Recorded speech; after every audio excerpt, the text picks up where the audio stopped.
Mozzarella has a distinctive taffy-like elasticity when you melt it. Have you ever wondered what makes mozzarella so stretchy? Well, this quality is due to its pH during processing.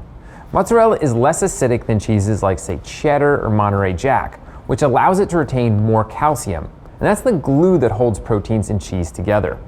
More calcium means a more stable protein structure that's less prone to breaking apart when heated. What's more, when milk curds are stretched and pulled to make mozzarella, this stability allows its proteins to line up in a straight, uniform fashion.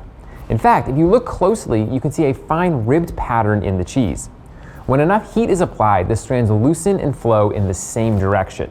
Because cheeses like Cheddar and Monterey Jack are more acidic during processing, they have less calcium.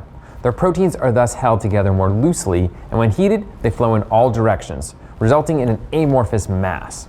While mozzarella in general stretches better than other cheeses, block mozzarella stretches much better than the fresh kind. So if stretch is what you're going for, don't substitute fresh mozzarella for block mozzarella.